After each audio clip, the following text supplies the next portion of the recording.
Okay, g'day Tim, how you going? G'day, Pato. How are you? Yeah, good. So it's just over a week since the Sat Champs ended, and I'm tipping you've been pretty busy crunching all the numbers.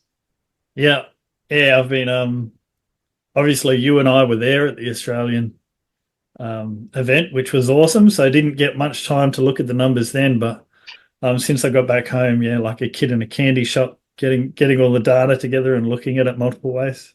Yeah, oh, it's so much fun. And the website, I spent so much time on that website over the last couple of nights. You can just like get lost in it. There's so much good stuff. Yeah. So I usually put together a spreadsheet for myself to look at all the data. Yeah, And I thought I'd take the step this time to make it a bit neater and a bit more usable. And yeah, published it on the Backyardstats website, so anyone can go in and filter by country or gender or whatever they want to do. Look at two or three different runners, see their times, see who with the fastest, the slowest average, all sorts of stuff. So most of the data we go through in this podcast will just be from that dashboard because you can get a lot out of it. yeah. Well, I've made a lot of notes just from that. Yeah, from that website. It's unreal. What are some overall statistics about the 2024 Sat Champs that stand out to you? Cool. So starting at the top with the big numbers was 25,297 yards run, which is 105,404 miles, or 169,591 kilometers. It's four times around the globe, which is huge. Yeah. For that many runners. It's just a massive number. Mm. I did look up because it seemed to be a huge number, and I thought, I wonder if it's the longest, like the most miles ever run in an event, Yeah. but it's nowhere near it. There's nowhere near it. There's some events where they get over 1 million miles run just through sheer number of participants. Oh, okay. So yeah, some stuff like the Sydney City to Surf in 2020, 75,000 people running 14K adds up to a lot. But Right. either way, the runners run around the globe over four times, which is massive. Yeah. Yeah. I guess if there was 100 people in each team, then maybe it would break the record. Oh, if yeah, the average distance Yeah. run with these runners versus your normal city to surf is phenomenal. So Yeah. Um, yeah, I mean, it was an awesome event. It was so good being there. I remember that we did the podcast a few days before it started, and you had projected totals and things like that. So, how did your projected totals compare with the actual results? they blew it out the water. So the only way to project really is using PBs. So going in and grabbing the runners' PBs and trying to do some sort of maths on those PBs as an indication of how far they'll run. Mm. And we saw a lot of PBs smashed. So out of 61 countries, 879 runners, we saw 475 of those runners run PBs, Yeah. and 23 national records broken. So using the PBs that existed before the event, when over half the runners are beating their PB, it's not really going to give you an accurate number. So Yeah. I think we knew it was going to be huge. I don't think we knew how huge it was really going to get. And when you say 23 national records were broken, is that just including the last one standing or the number of runners who broke? Just new national records. So just with the last one standing in 23 countries, they broke the national record, Yeah, okay. which is huge. So yeah, 23 countries have a new national record since the event just over a week ago. Yeah, unreal. Yeah, so we had a little bit of fun the other night when we did those Instagram questions, and we did have a few that were left unanswered. So should we look at those now? Yeah, cool. Yeah. I think I've got them written down. The first question was there any correlation between a runner's average lap time and their overall yards? Short answer, no. Right. So I mapped out the total yards for each runner versus their average lap time. And it's just a big mess of dots. So it's just a big blob. And then I thought, okay, runners slow down as they get further. So that's going to skew the numbers. The runners who ran further and got a higher total yards, their average lap time overall is going to be slower than potentially where they started. So I took the first 12 hours, the first 12 yards of every runner, and then mapped that again to see if there was a correlation. And again, not really.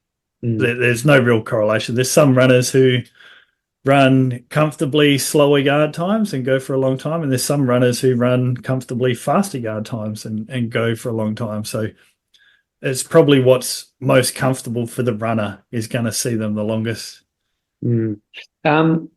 Did you notice any trend where there was a particular number of yards where loop times slowed down? I did notice, just looking at this website, it looks like the runners, especially the Belgians, it looked like their lap times did slow down after they hit 100. Yeah. So it's different. It's different for each runner, but you can go in and look at the graphs. So they're all on this website, so you can look at every single runner. Overall, runners tend to be starting off with a fairly steady pace. They're at plan, and then you'll see at some point they'll start to slow down and hit a new comfortable pace. So it's different for every runner. But if you look at groups of 12 yards, which I did, the average for each 12 hours is slower than the average for the previous 12 hours. So Right. overall, all runners slow down over time. Yeah. Different for different individuals, but as a total field, every 12 hours was slower than the previous by about 53 seconds. Right. Okay. That's interesting, isn't it? And especially because as you go further in the race, there's fewer runners left as well. So, and they're the strongest. And even though they're the strongest, they're still going slower. Yeah, and some of those strongest runners are actually pretty fast. So you'd think they would be dragging the numbers quicker. So early on, you might see some slower numbers, and then it might speed up. But it's not the case. They certainly start fast, but a lot of runners, by the time they get to their 48th hour or further, they're on a trajectory towards a slower pace. Yeah. Yeah. Yeah. Well, I mean, if a backyard ultra went for 10 days, I'm pretty sure that breaks the 1,000-mile record, doesn't it? World record. Yeah. Which So, I think we've seen is it's a huge record. yeah. And I don't see that being broken anytime soon. Yeah. Yeah. The next question that we didn't answer, what was the average golden ticket winner's loop time? Oh, so I have that in here somewhere. How about we go through just some other loop time stuff, and I'm sure that'll pop up. Yeah, sure. So loop time for runners over 72 hours. These aren't just the winners, but anyone who did over 72 hours, they average 50 minutes and 11 seconds, whereas runners who ran less than 72 hours average 48.52. Right. Now that would tell me that runners who went further ran slower. Yeah. But the fact is a lot of their slower laps were past yard 72. So what that's really telling us is runners slow down as they go on. I looked at the slowest loop times for each of the runners, and 513 out of 879 had their slowest loop for their last loop. So really? Not every runner, but a majority, well over half, it's 58.3%. Yeah. Their slowest loop was also their last. Yeah. Yeah, I did look at that. A lot of them, I mean, in your graph, you did highlight I think you called it the danger zone or the red zone. Yeah, yep. and that was between the 57 and 60-minute mark. And yeah, I did notice that a lot of runners were running their last loop in the red zone. Yeah, I use 57 minutes and over for the red zone, which seems like an arbitrary number. But going back to some of the data I dug into at Bigs, runners can run at 55 and sustain that for a period of time. But it seems like once you hit that 57, there's a sharp drop off. So definitely is a danger zone. And while we've spoken about that, I've found the answer to the question you actually asked. Oh, yeah. So average loop time for winners. It was faster. So taking all the national champions, the national winners, getting their average times, it was 48:11. Total field 49:02. Wow. Cool. Now that doesn't include the Belgians who had the biggest totals because technically they're not winners. They're all DNF'd. Yeah. The other thing with the 57-minute mark is I think it is a psychological thing as well, because that 3-minute whistle is blown. And I think runners like to get in, well, probably most of them like to get in before they hear those whistles. Yeah, it's I think psychologically as well, it's that time where you've got 3 minutes. You ask the question, do I go back to my chair, or do I just stay in the starting corral, do what I can here, and then go straight back out? So it seems to be that tipping point where 3 minutes doesn't give you much comfort. You can grab your stuff, you can get hydrated, get some food, but you're certainly not getting time for sitting down and getting a leg rub. Yeah. Or eating. You're gonna have to take out your next meal out on course. Now, we were asked what was the most common time of the day runners dropped out across all countries, but I understand it's a pretty hard one to figure out, right? Yeah. Yeah, look, I focused the last week and a bit on getting a dashboard so lots of people can dig into the numbers, and then also going through and taking out some of the easier to find stuff. In the last couple of days, I've been digging through Strava, so I sort of prioritize looking at some runner data on there. I will get around to the time of day, but just answering that question it'll take me a few hours just to do that one. So there'll be an answer and we'll get it out there. We just don't have it right now. Yeah.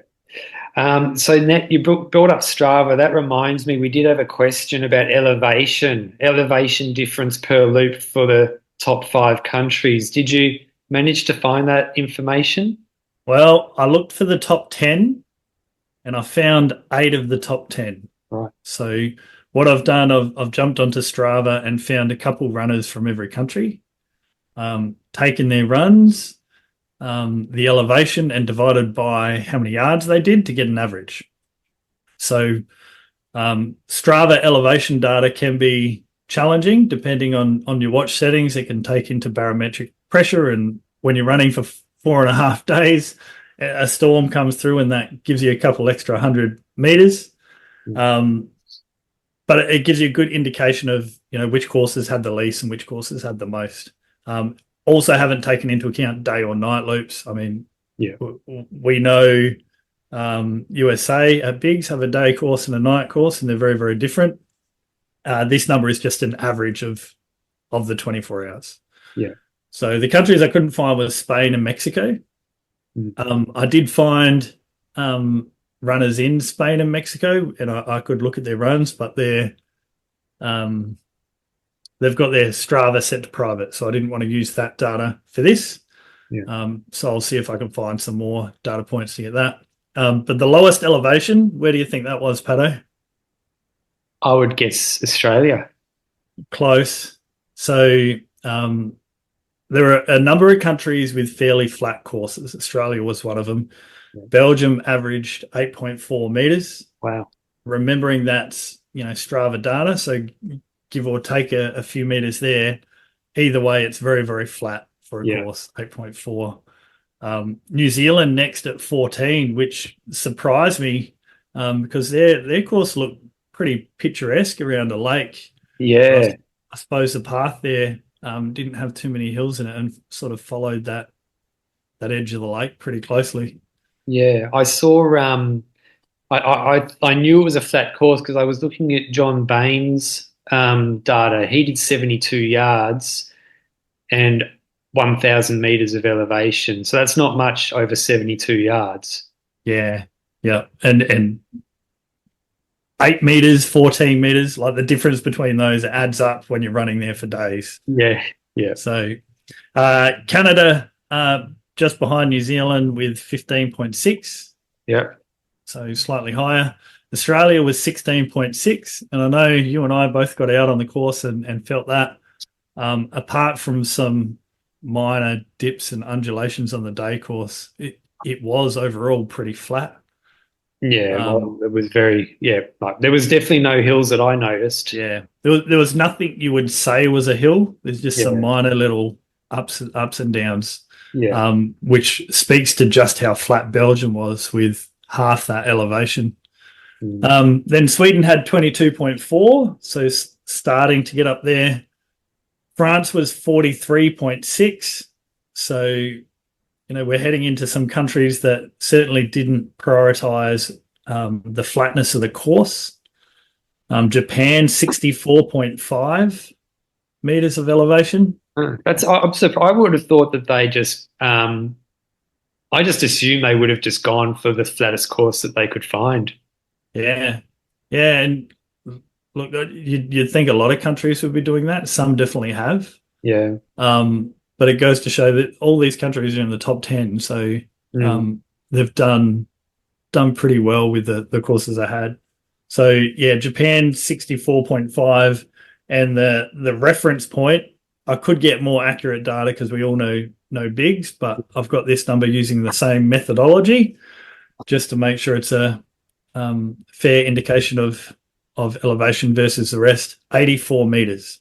So Right. if Biggs is 84 meters, Belgium was 1/10 Yeah. of Biggs's elevation. Mm. Yeah. Did you find Poland? I didn't find Poland. They finished just outside the top 10. Ah, fair enough. And to be honest, I felt like a creep stalking around Strava for a while. So I'll still get some more. I just don't have it right now. Yeah, fair enough. Yeah, I mean, the reason why I asked Poland is because, I mean, we were absolutely frothing over Poland in the lead up episode, and I'm thinking, mate, like they didn't do quite as well as we expected. I'm thinking maybe they chose it, and it was their first year, so maybe I'm tipping it was a mix of inexperience in the team environment. Yeah. Maybe they picked a course that was a tough course. Yeah, maybe. They do show up as a fairly fast course, which Oh, I'm sure we'll talk about a bit later when we're talking about each country's average pace. They were certainly one of the fastest, but that's not a surprise, and it doesn't mean their course wasn't hard. They're very fast runners, so um, yeah, maybe they've got some work to do there. But yeah, I'll jump on Strava. That'd be an interesting country to see how their course was planned. yeah. Um, Another question was which runner has done the most yards in their backyard ultra career? Oh, this was a tough one. Well, yeah, I mean, Yeah, I don't know the answer, but my guess would be Moran. uh, that's a very good guess. I've got it here. Because he's the only person now who's broken 300 or broken 100 3 times. Yeah, look, it's really hard when you ask the question who's had the most yards in their career. Um, it's it's complicated because it could be just someone who's done 24 hours many, many, many times. It Yeah, could be someone who is fairly unheard of, never won a backyard, never been to bigs, never represented their country. Um, Hopefully, I'll get that data. But I looked at the top 10, which I've got a lot of facts here. We might come back to that one, Pato. Yeah, no worries. That's all right. I've got it here, but we'll tick off another one while I'm looking at it. Yep. Because I know there was a question on mileage for the top 10 runners, and this is another one I got from their Strava. So if you look at the top 10 runners, what was their peak week in training as far as mileage goes? And because there's also a lot of conversation about elevation in training, I thought I'd grab that out. Moran. So Moran, there's the first one I looked at, and he threw me for a spin because he had a 370K week in there. Wow. I was like, that's huge. So I looked at it, and it was a race. So he ran the Swiss Peaks 360, which is a 360 kilometer race with 25,000 meters of elevation. Yeah. So Right. not a flat course there on Yeah. the September 1st. And then dipped off a bit, like had some recovery training, and then had a 1 week peak, just 1 week of peak training, 150K and just over that 2,000 meters of elevation. So, yeah, for Moran, it was a short training block between events and quite a big event before. Yeah. Evo peaked about that 160 with 1,200 meters of elevation. Yep. Similarly, Frank the Tank, about 160, but with 3,000 meters of elevation. So the D plus Dinsdag, the Verted Tuesdays, getting him some extra vert there. Yeah. Kenneth has his Strava on private, so that's not great to be sharing. So don't have his data. Phil Gore peaked at 180 kilometers, so a little bit more than the others, but 2,200 meters of elevation. Brian Crawford, I couldn't find on Strava, so I don't know if he has Strava or it's a private one. He does. It's not private, but his name on Strava is the cameraman. Ah, So there you go.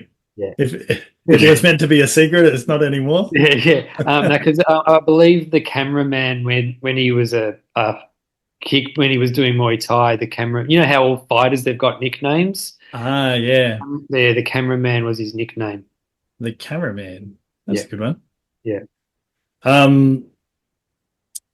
I certainly wouldn't have looked for that. yeah. Brett Van Dam from Belgium, private Strava. So I did find that, but it's private, so we won't share that. Kazuhiro Kawahara from Japan, 170 kilometers. So I started to think at this point, most of them are sitting around that 160 to 180 kilometer peak training, but 10,000 meters of elevation. Wow. So my interest was spiked looking at that. Yeah. And during that week, he did a 100-mile run, which looks like it was a race. And that 100-mile run had 10,000 meters of elevation. So maybe similar to Moran, using a race as a training block. Yeah. In the lead up. Tokimasa Harada, private on Strava, so we won't share that. Scott Snell was the lowest mileage in his training peak, only 110 kilometers, Okay. and 800 meters of elevation. And Megan Eckert, 180 kilometers with just over 3,000 meters of elevation. So it seems most of these runners are peaking around that 160 to 180, with a few of them chucking in some big races in the lead up to get their elevation up. But yeah, around that 160 to 180 with varying elevation, but around that 2,000 to 3,000 mark for most of these runners. Yeah. Unreal. That Japanese bloke who did that 10,000 meter elevation race, did he, like, overall, does he, on his profile, does it say how much elevation he's done for the year? It might do. I don't have it open right now. Oh, that's all right then. I'd have to look at it, but Yeah. you'd think he's right up there if he did that in a single run. Yeah, yeah, yeah. Yeah. Sure. What other? Most career yards, the question you did ask, going back to that. Yeah, I Yep. found that one. So I only looked at the top 10 runners, and it's difficult to work out. So hopefully one day I get my hands on all the affiliated backyard ultra races data so we can get a bit more accurate. But even then, like I've said in the past, if a runner has a slightly different name, they put their middle name, or Phil Gore versus Philip Gore, Yeah. it can still be hard to find. But dug right into the top 10, it was actually Ryan Crawford with 721 yards. Okay.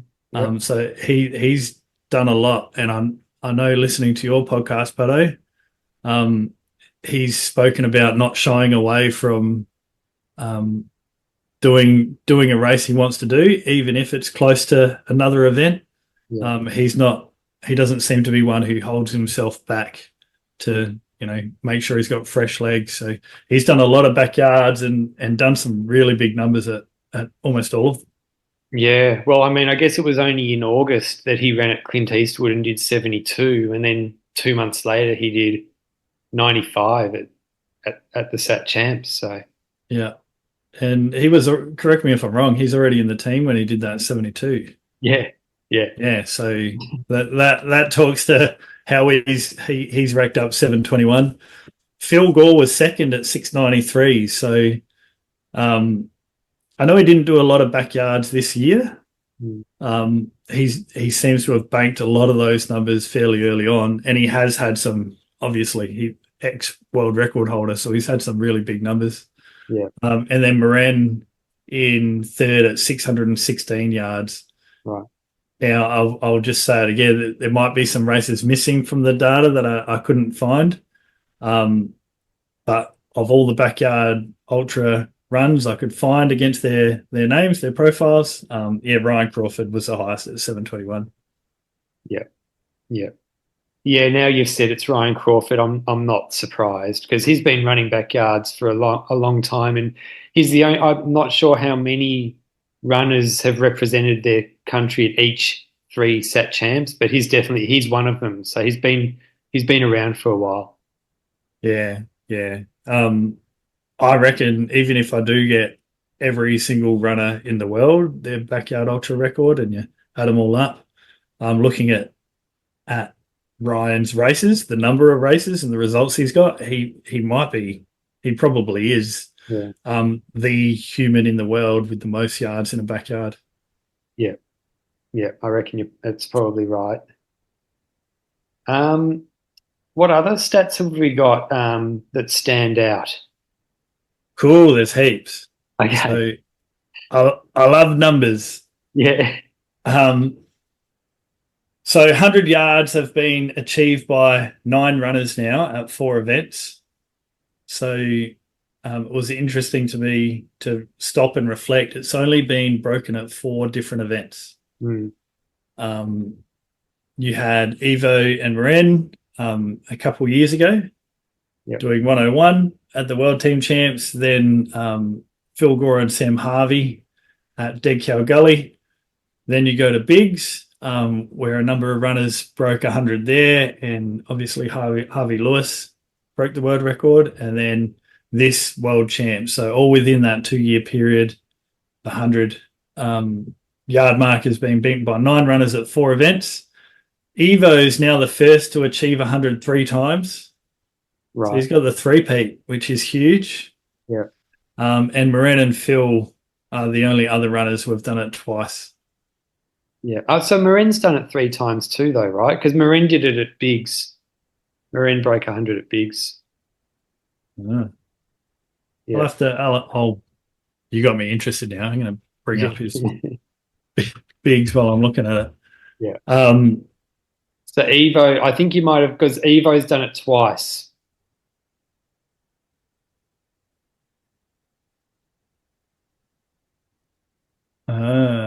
Loops. Yeah, sorry.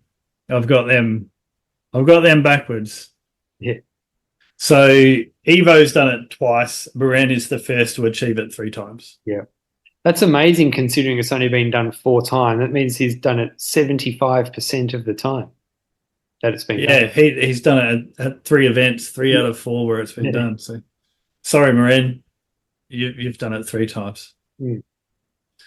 Yeah. Um, country results. So one thing that was weighing on my mind when I looked at all the benchmarks beforehand is we were really close to looking at 1,000 yards, Mm. which seems like a really challenging number to beat for any country. A total of 1,000 yards is massive.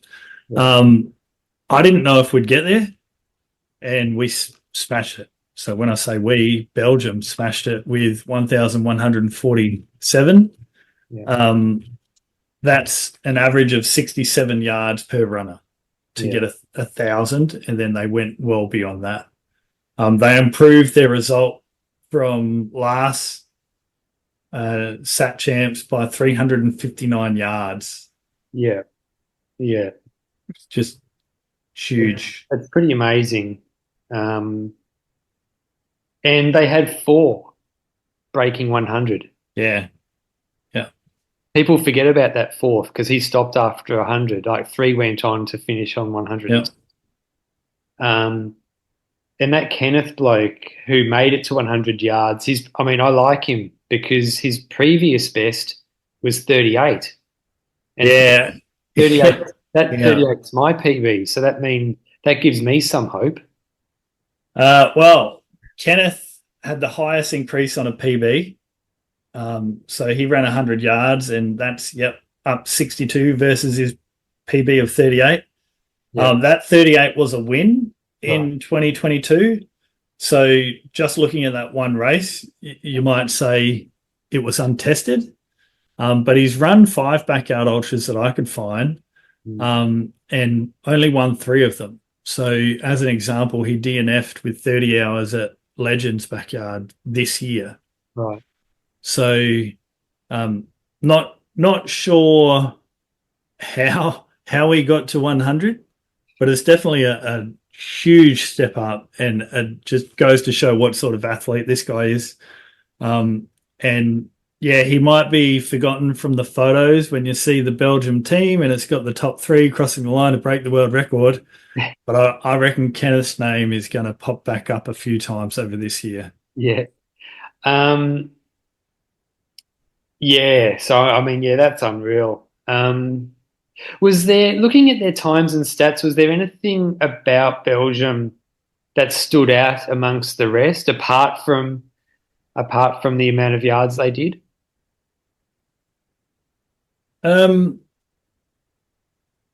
Belgium overall were one of the slower countries, and I spent a bit of time looking at their individual yard times, and I was actually looking for comebacks.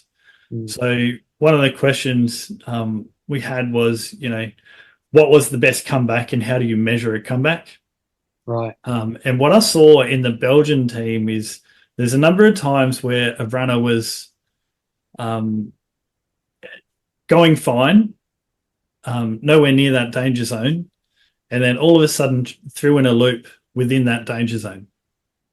And then the very next loop or 2 loops later, they're back to their old pace where they were sitting before, which threw me a bit because is that a comeback, or did they just, is it a toilet break? Is it just a lap they decided to go slower?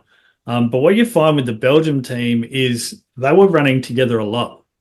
And I think some of those slower yards, they're really close to some other runners who were struggling at the time, who had been in the danger zone for a couple of loops.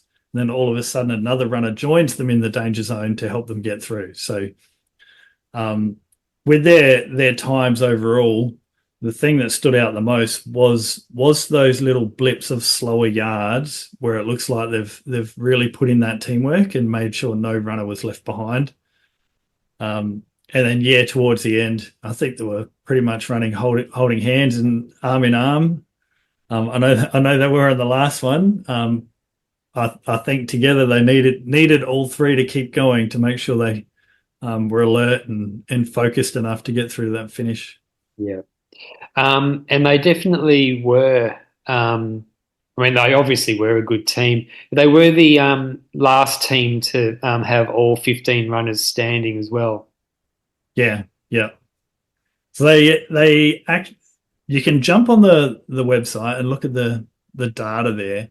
And one thing I have on what's titled the country view tab, down the bottom, it'll show you the runners remaining by yard. So from yard 1 to yard 110, it shows you how many runners each country had remaining. And you see where Belgium really got their numbers up. So by the time we were in the 90s, Belgium wasn't even a thought for the Australian team on catching, because they'd still be running. Yeah. They'd still be running to try and catch them because they banked so many yards early. And when you look at the graph, it's from around yard 30 through to yard 50. They held all 15 runners and everyone else had runners dropping off. So during that period, they banked a lot of yards versus every other team, because they had a number of runners who were getting a point, getting a yard each hour, versus every other country. Yeah. And then they had all of a sudden, a couple runners drop off after they hit 50. It did look like in the numbers some of those runners were getting propped up by some of the stronger runners and pushed to hit a PB. And then you see another bump from about lap 66, where they hold on to runners a lot longer than everyone else does. So everyone else was losing runners at a fairly consistent rate.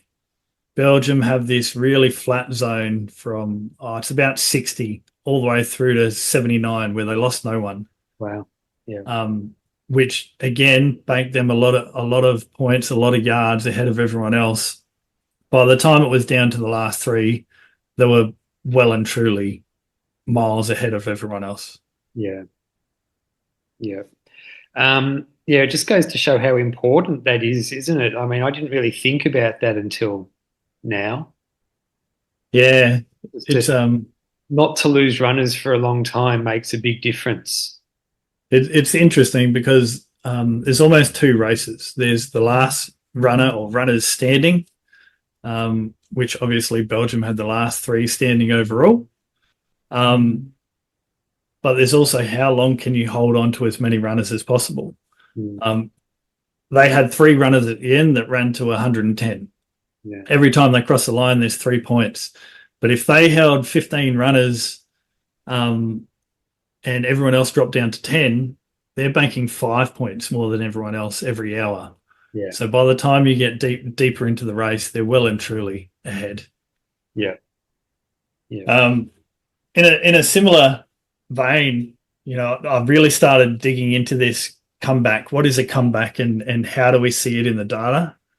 And I saw a number of examples where, all I have is numbers on a spreadsheet, but there's a story behind it. And there's definite signs of teamwork going on to get those extra yards from some of these runners.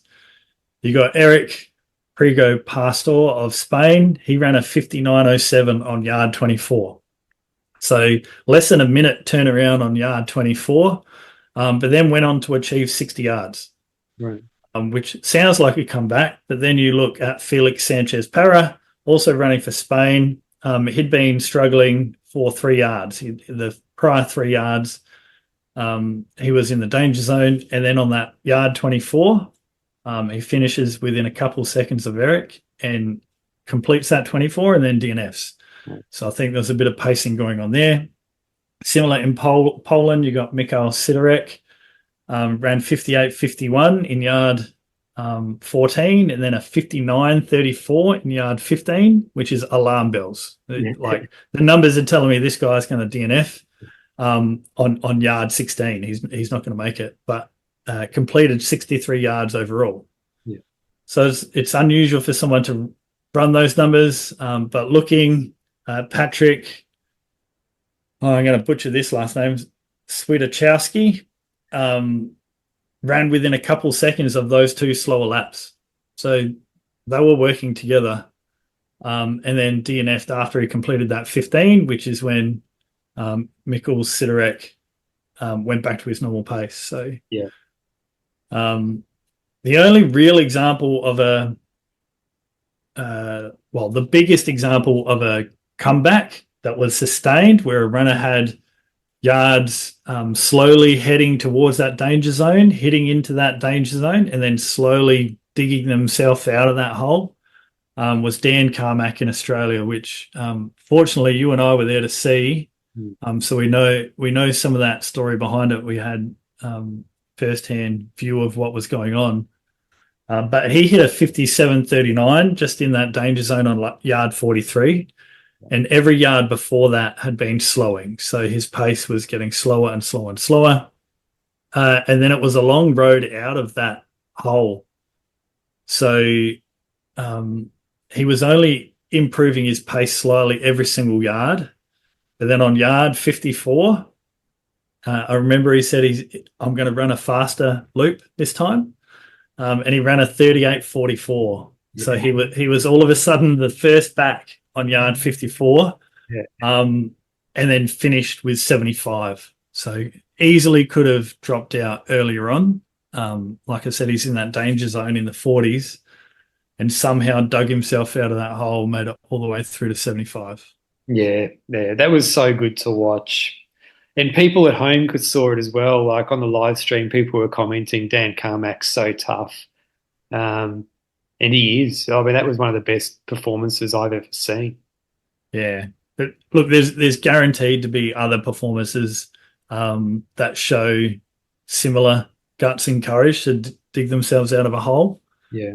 But like I said, as I started digging through the data, a lot of the maths saying, hey, did someone do a slow loop and then recover, really just highlighted the teamwork that was going on around the world, with runners slowing down to help out their fellow runner, and then once that runner had done a few more yards and ended up DNFing, they went back to their normal pace. Yeah. Did you get any other questions direct to you after your Instagram post as well? Yeah, I had a heap. So a lot of questions, and rightfully so, are around the gender split and wanting to focus on some of the female records as well. So just like Kenneth is missing from the photos with the three Belgians crossing the line at the end, and he hit 100, we had a female world record, which is huge and something that should be recognised. So Megan Eckert, yes, the assist in the US, but ran 87 yards, which is massive. And you said she was going to be a rock star of the sport. Yeah. And yeah, I think she's on a trajectory to be the first female to hit 100 and really start closing that gap on the male record. Yeah. And it's only her first year running backyards too. Yeah. Yeah.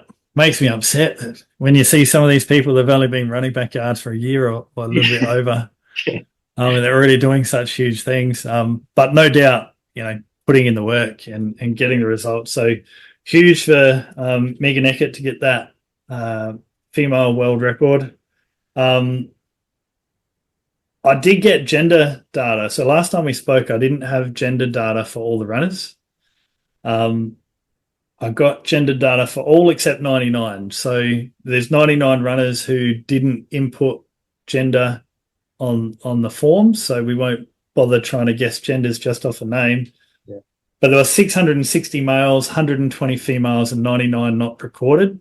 Oh. So if you just count those recorded, it's 15.4% were female, which is obviously less than population, but it's a huge growth and a positive trend, because in 2022 there were only 65 females, so almost double the number of females, and it was 11.7% of the field in 2022. So from 11.7 to 15.4 this year, which was really positive. Yeah. And And I think, you get someone like a Megan Eckert, or some female runners to see how well she can compete and see how well she's doing. It might inspire a few more women to get out there and have a crack. And hopefully we're seeing some more women win events. We did have 4 females win their national championship. Okay. Yeah. So the second highest, so Megan Eckert, I'll go through the highest totals, but we had Megan Eckert with 87 from a female perspective, and then Elisa Kristendottir from Iceland with 61, who was the assist to Thor. So we can talk about Thor and Frederick later, but and the third highest female was a tie with Edith Perez winning in Hungary, Amanda Nelson in Canada, and Marlena in Iceland, all achieving 60 yards. And Amanda Nelson was actually the highest yards for a female in 2022 Sat Champs. And this year there were 7 females who did higher than her result from 2022. So 2022, the highest female was 55, and we had 7 females beat that number. Oh, yeah, that's cool. This year. Yeah, unreal. Now the female champions were in Hungary, Edith Perez with 60, UK, Sarah Perry with 59, the Ukraine, Victoria with 33, and in Taiwan, Masai Chung Kwang with 25. So really pleasing to see we had some female national champions. How many female champions were there in 22? Do you remember? Or do you know? I'd have to look it up. Yeah, no, that's all right. I don't have that with me right now, but overall you can see the strength of the female field improving. Yeah. And I love looking at Iceland because they're the one country where they had more females than males running. They had 8 out of 15. Yeah. And the numbers are a little bit skewed when you're only looking at 15 runners. It's hard to get a proper average because you don't have enough data points. But the average female in Iceland did 38.9 yards at 42 minutes per yard. The average male did 40.6, so a little bit higher yards at 41.56. Or the numbers are pretty close between the males and the females there in the country where they're all running on the same course at the same time together. Yeah. There isn't that much of a difference. And like I said, Thor won with 62 with Elisa on 61.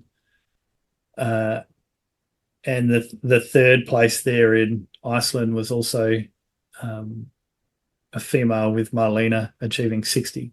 Okay, cool. So they both broke the previous female record then. I think actually maybe it was 60, but yeah, the female record was broken in that race for Iceland. Yeah. Yeah. Huge numbers though. So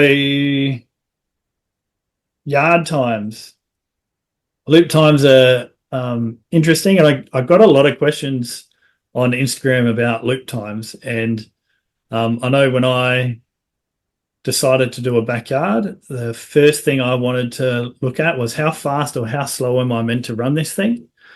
And a lot of people will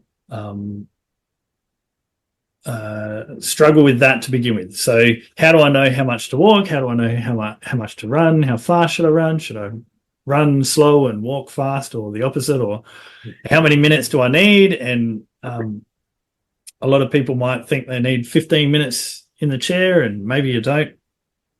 So yeah, I got a lot of questions about yard times. So we'll go through some of those.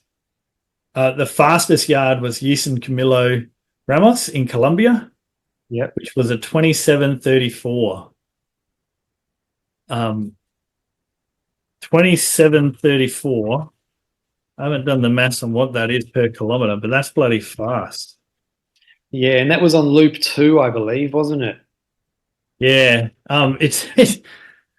I just punched it in. It's 4 minutes and 7 seconds per kilometer. Right. So Yeah. Showing off. yeah, would have beat me in a foot race if I only did that 1 yard. And yeah, in an event to pull out a number like that is huge. Mm. The slowest yard. Now there were some marked down as 59.59. Yeah. And I think that's just a fact of how the numbers were recorded. Some of the timing was done manually. I know it was done manually in Australia. And they were there with the clock and a pad and a pen watching every single runner over the line. And that was actually really impressive to see how seriously they took getting that accurately. But there were some 59.59s that didn't seem to fit. So I've excluded those from the numbers. But the slowest yard was Matthias de Pacha from Germany with a 59.58. Right.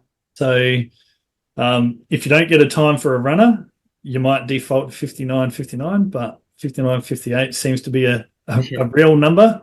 Yeah. And amazingly, Matthias ran another 4 yards after. Wow. Yeah. So you're talking about the 3-minute whistle. Matthias crossed the line when they were in the 10-second countdown when they got to 2, barely had time to turn around and somehow made another 4 yards. Yeah.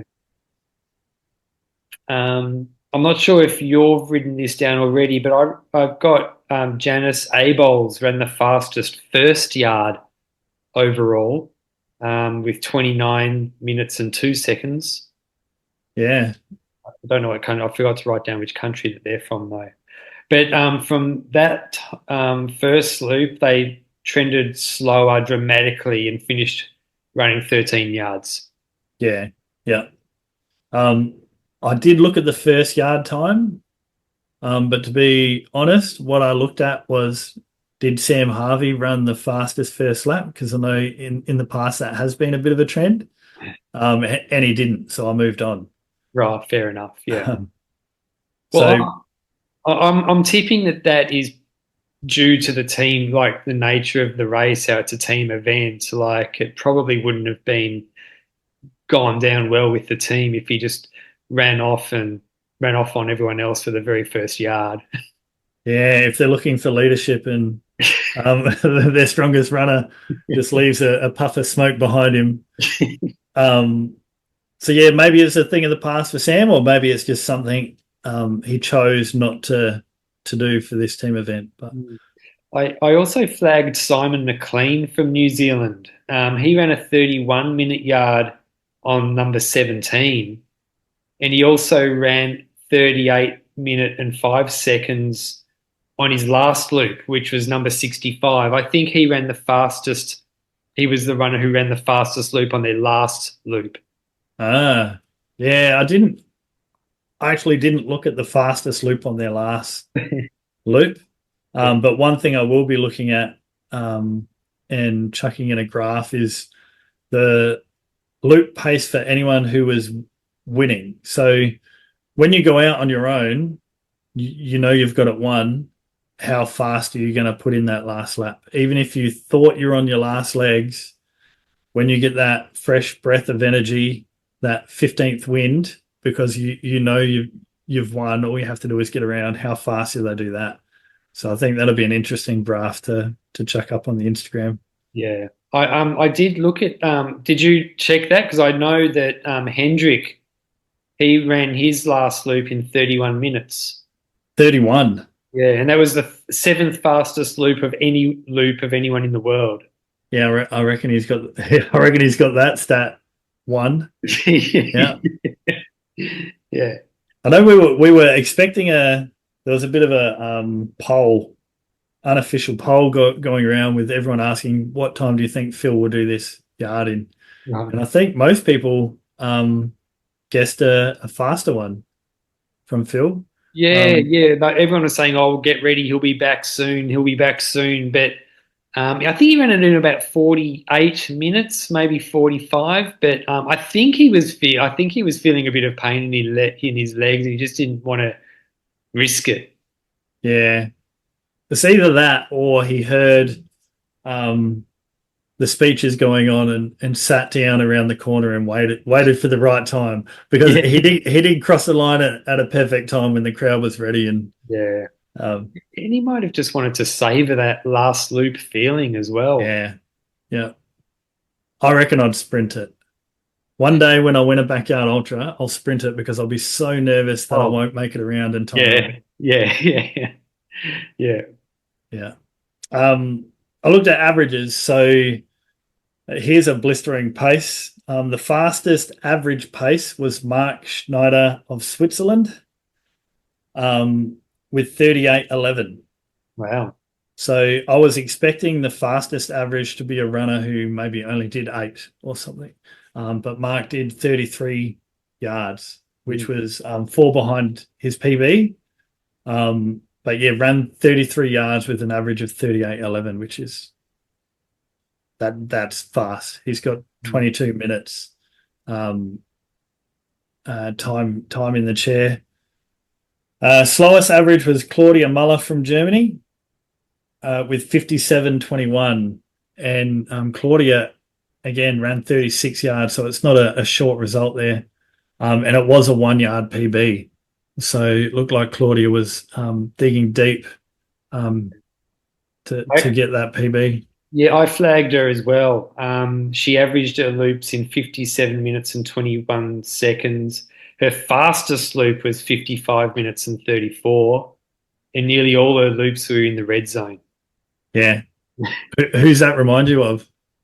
Um, oh, oh, you've got me now. Who? Claire. When I was Oh looking yeah, at the Claire numbers, yeah, Banworth. Yeah, yeah, Claire Banworth. Yeah, because I remember at Biggs looking at Claire's graph, um, and it looked normal until I looked at the scale on the left, and the scale of the graph had squished down, because right. there wasn't much variance between all her yards. Her Yeah, yard times were just that steady, chugging along at 55, 56 minute pace. yeah, Um, And then I thought, who's the fastest and slowest country? This might be a indicator of course difficulty and course elevation. Overall, Egypt was the fastest with 44:32. So really fast course there, but also, they didn't some good numbers, but they certainly didn't, hit the top 10. yeah, So they didn't have those slower yards past the third day that might have dragged that average down. The slowest was Brunei at 53:42. And USA was actually the third slowest average at 53:03, yeah, which talks to just how difficult that course is at Biggs. yeah. Of all their loops, their average was 53:03. So on average, they're getting just under 7 minutes to turn around and get back out. Yeah, I noticed that too. That was the first thing that stood out to me when I looked at Team USA is it looks like they've perfected running slower loops. There was one runner, it was Keith Van Griefland or whatever his name is. His slowest loop time was 55 minutes, but all the other runners, their slowest loops are in the 57s and 58s. Yeah, yeah. There's maybe some maturity there. I know obviously USA is the home of the backyard ultra, the home of the actual backyard. Yeah, Um, and I think as we go along, a lot of runners are realizing, hey, you don't need 15 minutes. Sometimes it might help at night to get that sleep, yeah, but if you're not on a sleep lap, you might not need that time. So getting that balance between keeping some energy in your legs and not overcooking your legs, and getting enough time in between yards. I think we're finding that's uh, getting closer and closer. Which that thought actually took me to what's the average loop time at this SAT champs versus last SAT champs overall. yep. And I fully expected it to slow down, but it actually got a bit faster. Okay. So it was 49:44 in 2022. This year it was 49:02. Okay. So about that 42 seconds per yard faster. But for those people who, looking to run their first or second backyard and trying to master what time they should be doing yards in, these are the best of the best around the world, and they're doing about a 50-minute, so 49 to 50 minute. But there is a mix. Some runners are faster than others, and I suppose it's what's comfortable. Yeah, if I had to guess why that time was, it's faster this time, right? Yep. Um, I think maybe also last 2 years ago, there were more countries marking down their runners as running 59 59s. Yeah, potentially. I'd have to dig into the data and see if it's picking that up, Yeah. and using that for the average. There might also be more countries were choosing or were designing their courses to be run on flatter, faster courses. Yeah. Yep. So I And think we're hit a point now where um, we'll start to see these in future events, and next SAP champs will be more interesting to see how the paces compare, yeah, because everyone's broadly got their minds across what they're looking for in a course and how to best run it. Whereas maybe a couple of years ago, they're sort of still working out how this whole team thing worked. yeah, I look for average yard times for runners who did 48 or more hours. So it's not easy to do 1 yard fast, but it's certainly harder to do 48 or more fast. So I thought it'd be good to look at those runners who did 2 days or more, who had the fastest average. Carl Reid in New Zealand averaged 40 minutes and 59 seconds. And I know there was a lot of talk about Carl floating around the Australian camp of, hey, there's this guy in New Zealand running 40 minutes consistently, just every yard. So it was the 12th fastest overall, and that's comparing to some runners who maybe only did 5 or 6 yards. yeah, Carl did 48 yards at 40 minutes and 59 seconds. yeah.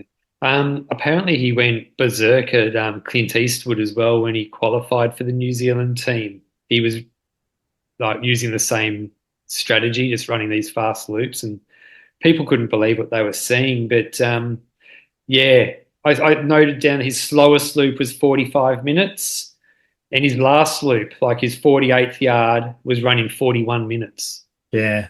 You think it's a different type of runner? We saw similar with Lukash in Suffolk running 88 yards, and everyone thought there's no way you can keep this pace up, but obviously could. Maybe there is a breed of runner out there like Carl and like Lukash who just have a comfort in running those faster loops, and it might actually be detrimental to their body if they started running slower. Yeah, I'd be interested if I don't know how long Carl's been running backyards for, but I know Ryan Crawford when he first started, like when I had him on the podcast, he even said he used to run the whole yard. He would hardly ever walk, but now Yeah. he's definitely incorporated a lot more walking into his backyard ultras. I'd be interested to see how runners like Carl Reid go if they just tried to walk more, even if it is just walk the last K or something like that. Yeah. Yeah. There's so many different ways to get the same yard time. You can do a 3-minute run and a 2-minute walk, or you can run the first 4Ks and walk it in from there. There's so many different ways to get to that slower yard time. So maybe it is something you could try, just get that heart rate down over the last, even if it's the last 0.7 kilometers. Yeah. One thing everyone loves to see is a runner coming in when we're counting down from 10 to start the next yard. And that runner goes back out and keeps running. So it's always a favorite at every event. And I know the events I've done, it's the most inspiring moment, whether it's on yard 3 or yard 20. when you see that one person dig that deep and turn around and get back out, you have to do the same when you hit that point. So inspiring moments. Vittorio Silva in Italy ran 46 yards total, but came in with only 7 seconds and ran those last 6 after that. So 7-second turnaround and then ran 6 after. Matthias Depacher, we spoke about, from Germany, only 2 seconds and ran another 4. And Stalin Turquez from Ecuador came in with only 2 seconds, did another 6 yards. Wow. Yeah, huge. Yeah. They were talking about it being very hot in Ecuador, it's like 43 degrees or something like that. Yeah, the temperature data would be really interesting, and mapping that against yard times and drop-offs. Yeah. There was that picture of Venezuela where they had the temperature gauge there on the track, and it was 46 degrees Celsius. Oh, actually, yeah, Venezuela is what I Yeah. was. Oh, sorry, yeah, yeah. Which, yeah, it's unbelievable to run in that sort of temperature for any period of time, let alone a backyard. And I'm sure that had a big impact on some of the runners. Yeah. Well, I had the Venezuelan race director on a while ago, and it sounds like their course has no shade as well. It's like it's all sun. Yeah, yeah. Which, again, next satellite champs, they might be looking at their course and thinking about what they can do to minimize the temperature. Maybe they could even sacrifice some, add some elevation in if it means they're under the canopy of a forest or something. Yeah. But yeah, I choose not to run in 46-degree weather if I could. Unfortunately, all these races start on the same day at the same time. So, yeah. Going back to countries, there are a couple missing from the top 10. So Hungary and Denmark, who are probably expected to hit the top 10. Denmark actually didn't improve on their 2022 yard total, where a vast majority of countries did. Other countries who didn't improve on their 2022 total, Ireland, who obviously had to call off their race due to extreme winds, which is unfortunate for them. Do we know if they're doing a runoff or... Yeah, they will be. I know that they are, but I don't know any more details about when it will be or anything like that. Yeah. They've got plenty of time. I did see Lazard held a spot at Biggs for the winner of Ireland. Yeah. And obviously their race never finished. They'll have to get out there and run again in hopefully much better conditions. It happened 2 years ago as well. I forget which country it was, but one of them had to stop their race due to lightning storms, and ended up running it a few months later. Ukraine was one of the other countries who didn't improve on their 2022 total, but that's because they only had 8 runners this year versus 15 in 2022. So it was actually really unusual that Denmark didn't improve. So I'll be digging into that to try and work out why did Denmark not improve, which is a funny thing to say, but yeah, everyone else did fairly significantly. Speaking of improving, PBs, so a big question we got was what country had the most PBs? Yeah. So runners hitting the best totals they've ever hit. And I thought it'd take me a while to get the data until I looked at Belgium. They were the first country I looked at. When I realized all 15 of 15 runners had a PB, you can't have more than 15. They were the only country with all 15 runners achieving a PB. And compared to their PBs, they achieved 255 yards combined more than their combined PB. So 255 yards on top of what their PBs were combined. Yeah. So massive. that's an average of more than 10 yards. It's 17 yards. Yeah. So the average Belgian runner beat their PB by 17 yards. Yeah. It's yeah, ridiculous.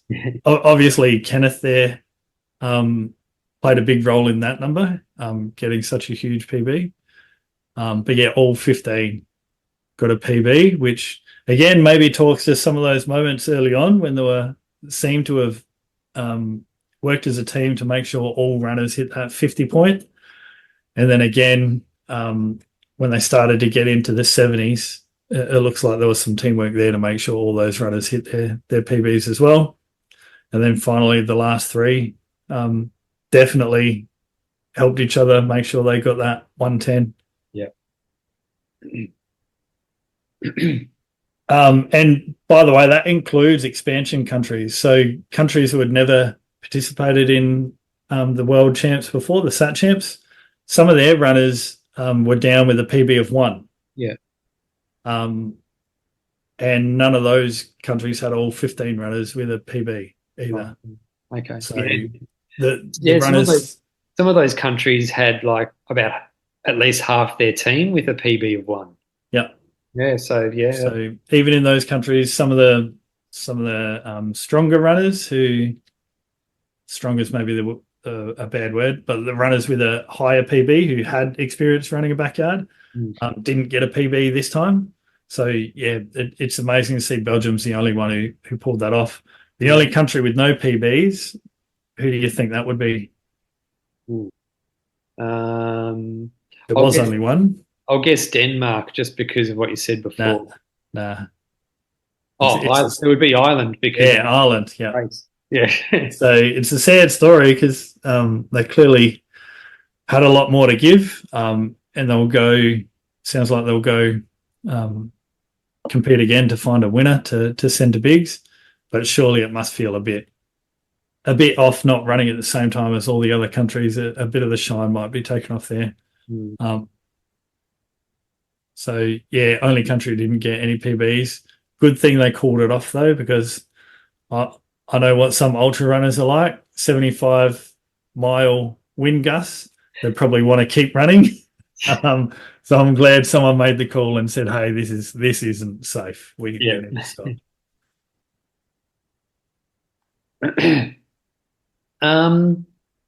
Should we go through the top 10 countries? Cool. Sounds good. From 10th to 1st. I'll jump on the dashboard. And just while you're doing that, I mean, that backyardstats.com, it's getting better and better every time I log in. So what other ideas do you have to add to it in the future, or you just play it by ear? I think you've done amazing things for the backyard world, Hanno.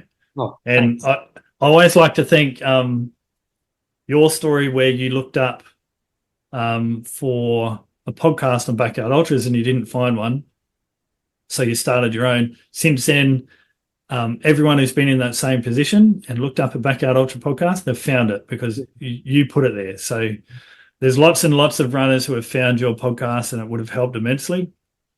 What I'd like to do is put together something that helps runners maybe doing their first, or maybe they've done one and they want to do the next one a bit better. They want to hit a target, whether it's 5 yards or 15 or 50 or whatever it is. I want to have some info on there that they can look at. The numbers are only one part of it, and I think backyards lend themselves to people really wanting to know the numbers and the loop times and how many yards did they do last time and how many yards they do this time. But what I'm also trying to put on there is a heap of resources. So some of your podcasts are on there that I've pulled out. There's one with Gabby on nutrition, for example, and put together some resources you can download for maybe it's a running plan, so you know what a backyard ultra running plan might look like, and some tips on nutrition and stuff to try and help newer and intermediate backyard ultra runners. But at the moment, most of the comments and likes and stuff on the Instagram page at least are people running these events. So the elites. Well, I was going to say I found the Backyard Ultra Plan templates that you've got available to download on that website, and they're awesome. So yeah, I recommend anyone who is running a Backyard Ultra download and print out those templates because they're really well laid out, and I reckon I'll be using them for my next one. Yeah. What'd be cool is if any runner listening to this, if you've got a plan that took you to 70 plus hours, send that through. If you're willing to share it with people, that'd be great. If you've got one filled in that actually shows how your race went, I think that'd be immensely useful to people.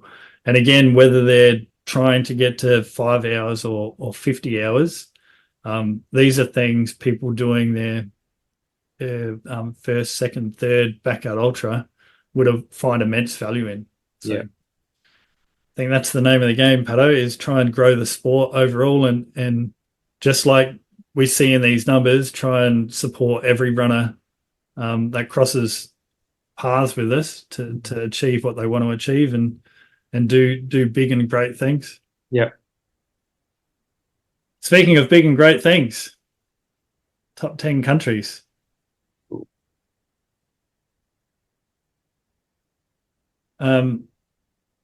Belgium came first. So spoiler alert for anyone who hasn't watched all 110 hours of the race yet. They came first, 1,143 yards. Their average PB leading into the race was 59.5. Their average result was 76.5. So there's that 17-yard PB and average result of 76.5 yards per runner is just phenomenal. So across 15 runners, the average was 76.5. Average yard time in Belgium was 49.56. So they weren't one of the faster countries. If I look at where that actually ranks, it's 39th. 39th fastest average. So they're actually pretty slow. Ivo, Maren, and Frank achieved 110. Kenneth Van Thuyn achieved 100 with that massive PB of 62. Then you've got Breck Van Dam on 92. Jan Vanderkerkove. I'll get some feedback on pronunciation, I'm sure. 86 yards. Matthias Pelgrim's 85. Kevin Snyder's 79. And then we go down to 58 yards, 56, 54, 53, 53, 51. And they lost their first runner, Bram Malfiet, at 50 yards completed. Wow. So, I mean, when your first drop is at 50 yards, that means your country's built a bit of a lead on everyone else.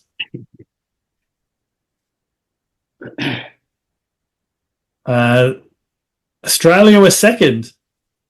So they weren't second the whole way. It's not a story like Belgium where, built a good lead at the start. It was really back and forth with the USA.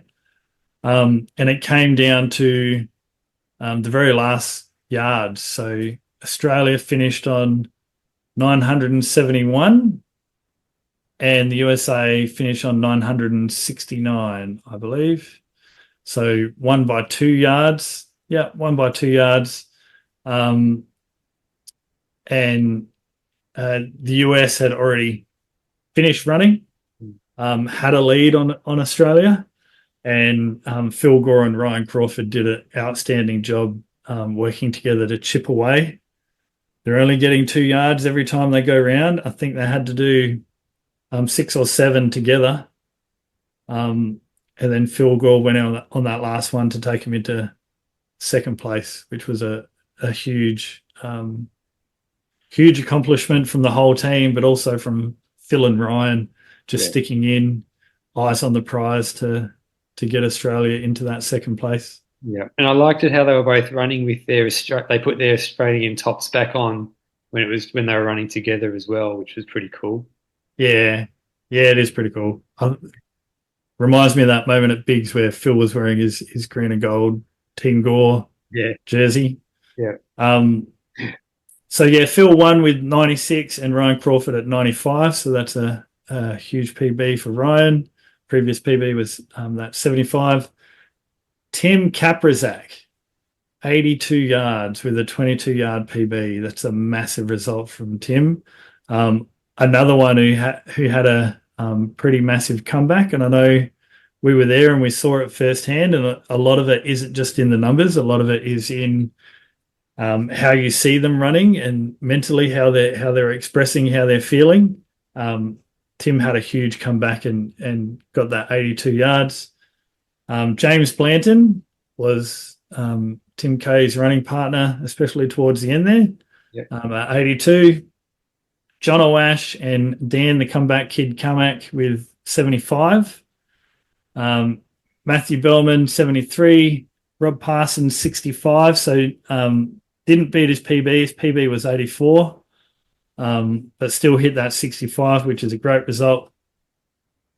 Ben Nichols, 62. Johan with 56. Aaron Young, 55. Joel Sexton with 50. Chris Martin with a PB at 42. Then Ben Hurst and Nachi Finilla, the first two runners to drop. So the real difference when I look at these numbers and Belgium is we had a fourth runner. So Joel dropped with 50. We had three runners being Nachi, Ben, and Chris drop before that point. yeah. And that's when Belgium were losing their first runner. So that they banked a lot of yards on the Australian team and the rest of the field in those yards between 30 and 50. Yeah. Yeah, it would have been tough to come like to beat them from there. Yeah, it's a funny mathematical equation because usually in a backyard ultra, it's the last one standing, and it's one runner, and that's how you win. But with this team champs, you start with 15 runners, so that's how you win. You win early on. Yeah, Later on in the race, when you've only got two, you've got to run 8 yards with two people to make up for 1 yard with 15. yeah, yeah. So then the USA. I don't know if you've seen much of the USA, but I'd love to hear your thoughts if you've seen what's happened. But 969, like I said, so came third place. Scott Snell won with 88, with Megan Eckert the assist at 87.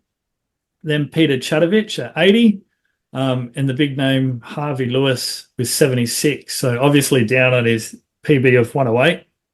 Still, I mean, it's a huge number. Yeah.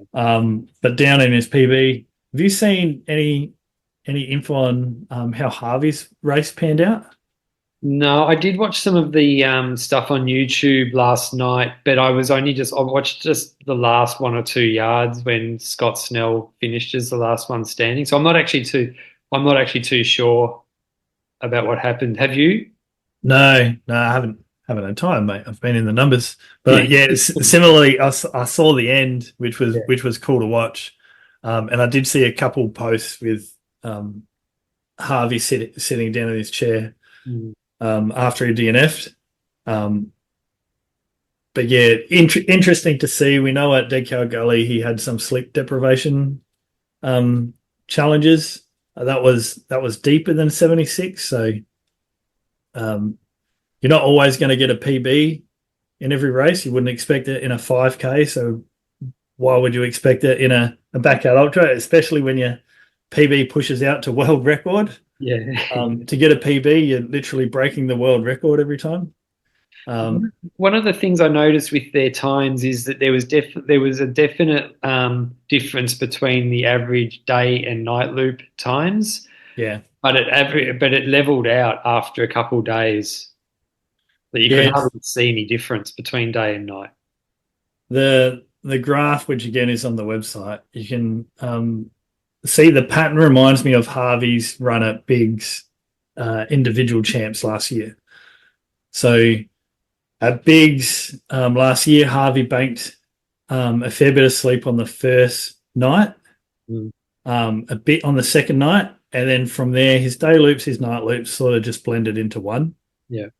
one pace, that is. So he banked sleep early by running faster on that night course. And that's what I see in these numbers as an average. You see the USA team, they ran the day loops fairly slow, around that 52, 53 on the first day, and then sped up to around 48 minutes for the night loops as an average. So got that sleep banked.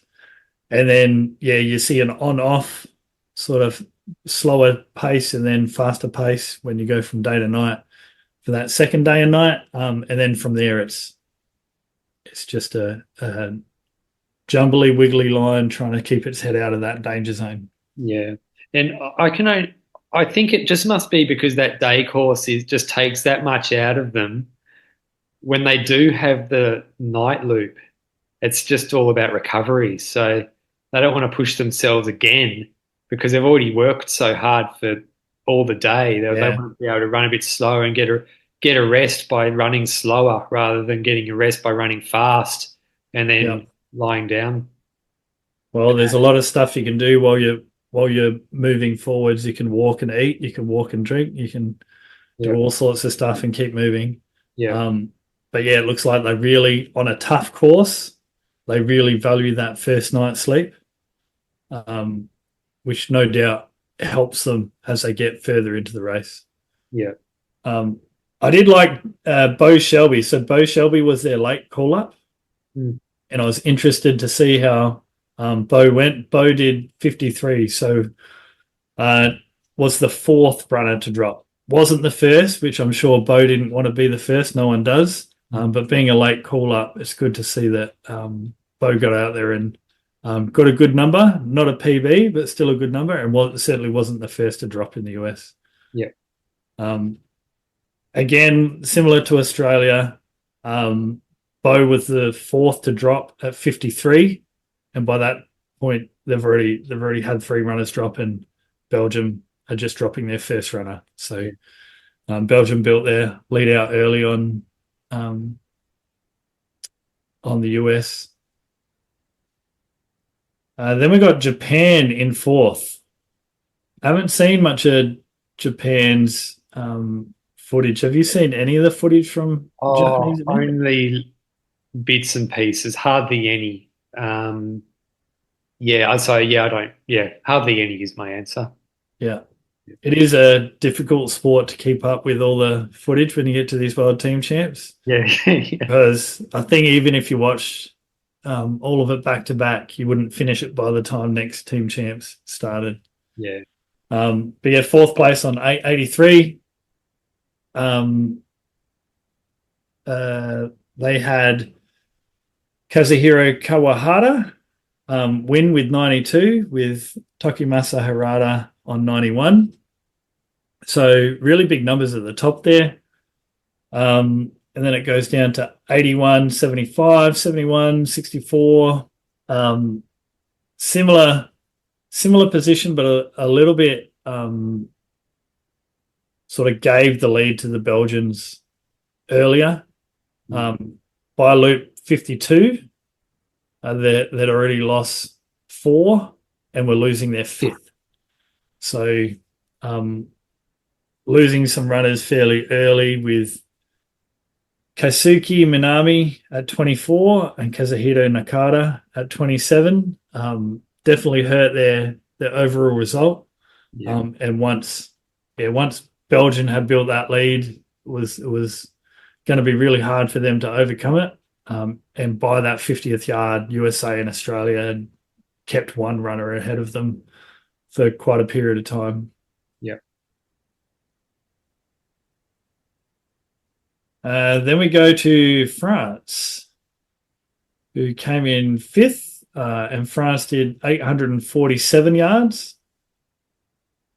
They fly under the radar a little bit, don't they, the French? Yeah. really strong results, a bit of a powerhouse of backyard ultra running, Mm. but they haven't been in that top three nations in the world team champs, so they do fly a bit under that radar. Um, You probably, winner, oh, sorry, I was just going to say you probably remember I was frothing over Nicholas I Cointerpass was in going to say that. yeah. Look who won, Yeah, Nicholas Cointerpass, yeah, ahead of Christophe Board, who obviously was at Biggs. But France had a double assist. yeah. I I, know. I Yeah, don't I don't actually know what to call that. I know if you have a double win where two runners equal win, then they both DNF. But yeah, they had Nicholas Cointerpass on 84 with the win, and then Christophe Board and Christophe Roat on 83, both assisting. So yeah. It's surprising how rarely that happens, isn't it? Hardly yeah, ever happens. I can't yeah, even think of another race where it's ever happened. I'm sure it has, but I can't think of one. yeah. Well, I think Kevin Matthews, Big Kev, on your podcast has spoken about in Australia, backyard ultras, you run around in circles and then Phil wins. Yeah, And he's been caught out being the assist and having the weight of how long the event will go on his shoulders. I don't think that's the case here. I don't think neither of the Christophs wanted to be stuck out on course having to keep going. They obviously pushed as hard as they can until they couldn't anymore. And it happened to be at the same time after that 83rd yard. something about Cointerpass as well is two things I've noted. He's still unbeaten in backyard ultras, and his average loop time was the quickest of all the French runners as well. Yeah. Yeah.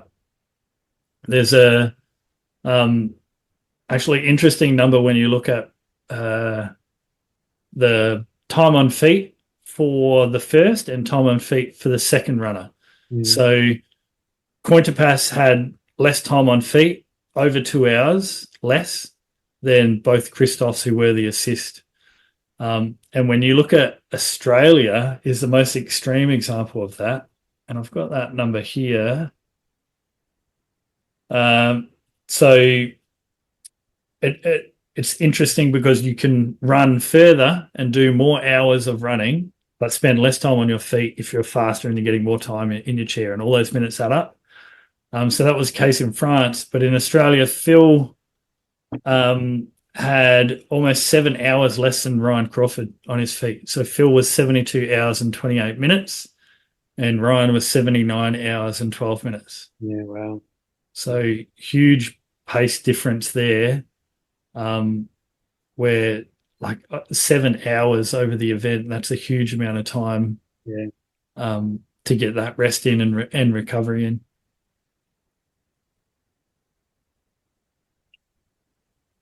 Then New Zealand. Again, I've only seen snippets of New Zealand, but it certainly is one of the countries I'll go through and want to watch some highlights of how their event unfolded. Yeah, I've watched a little bit of their live stream was really good. They had like a booth with commentators, like it looked professional, like they were in the headsets, like trackside, really cool. And it looked like their starting corral was right next to the pub as well. So once the race started getting pretty hard, it would have been tempting for the runners to just stop so they could go and get a meal at the pub, I reckon. Well, I reckon they might have had some people go in and get the meals and bring them Yeah. out so they could keep running. Yeah. Oh, who was telling me, was it you who told me or pointed out the footage of Maren having a beer in the starting corral? Nah, Yeah, nah. he was drinking beer in the starting corral before he went out to a loop. Beer and waffles. Yeah. Although I got to try that one day. Yeah. I did actually hear a story of some people doing a beer before the start of every yard, Oh, not during the team champs, yeah. just during another backyard ultra event. But Yeah, I wouldn't um, last long if I ever tried that. they didn't either. So Marin might prove that one beer is all right, but Yeah. I certainly wouldn't write it into your nutrition plan. Yeah. Yeah. Well, mate, I Um, had a feeling New Zealand would do well. I've had a feeling they would do, and they absolutely smashed it finishing sixth overall. I mean, Yeah. I'm sure they're happy with themselves. Yeah. So New Zealand in 2022 did 497 yards. This year, 811. So a 314 yard improvement year on year, which, yeah, as a percentage, that's a huge number. I mean, Belgium improved by 359, which is a high number, but from a much higher base as well. So New Zealand certainly one of those countries that are going to be right up there and one to watch at next Sat Champs as well. Yeah, well, they're not far off. They're not far off from Yeah, being a powerhouse, I reckon. They're yeah. not far off. So Sam Harvey won 73, didn't get a PB, but when you win, you don't get to choose how many yards you run. Mm. John Bain was the assist with 72. And, using this 50-yard mark, they lost 8 runners by yard 51. So that's where they fell behind a bit. That said, they didn't lose their first runner until 38. So Yeah, well, they were the second best team as far as that goes after yeah. Brazil. So Not after Belgium, I mean Belgium. Yeah, after Belgium. So they held on to 15 for quite a time, but then in cricket you'd call it a collapse. You wouldn't call it that here because there's some. I mean, 38's a bloody big number. Yeah. But they had a fairly tightly packed drop of runners. So dropping at 38, 40, 2 runners at 43, 1 at 45, two runners at 48, and then 50 and 51. So held in with 15 runners for quite some time. But then by the time they got to that 51-yard mark, they'd lost a significant portion of their field. Yeah. John Bain ran a 21-yard PB. That's worth mentioning. And Yeah. Glenn Tomlinson, a 28-yard 28. Yeah. Yeah. Mm.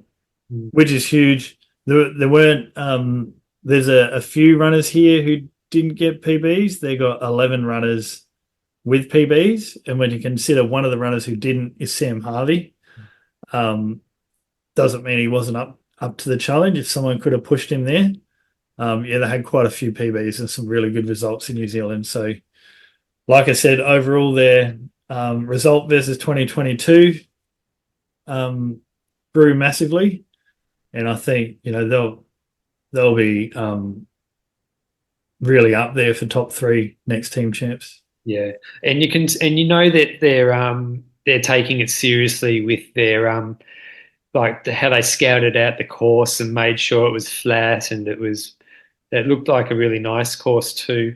Another thing I'll say about John Bain, he's 59 and almost 60 years old, so I reckon he's probably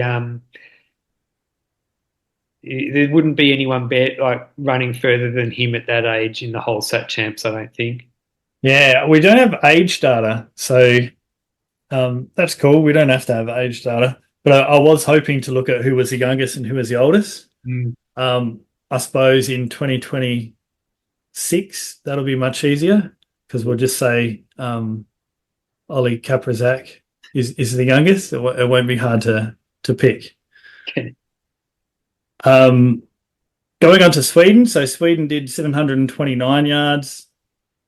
They lost their first runner, at 15 yards. So they did have a fairly early drop. So Johansson had a PB of 40, but DNF'd after 15. So maybe something happened there, which hurt their team result a bit early on. So hopefully nothing too bad, nothing Johan can't recover from pretty quickly. And then the next 3 runners to drop also didn't hit their PBs. So maybe something early on with the conditions there. When I'm watching some footage, it'd be interesting to see how the first couple of days conditions were. because it looks like something's taken out a few of their runners early. Yeah. Um, and yeah, lost a few runners early, and by the time they got to um, yard 57, only two runners went out.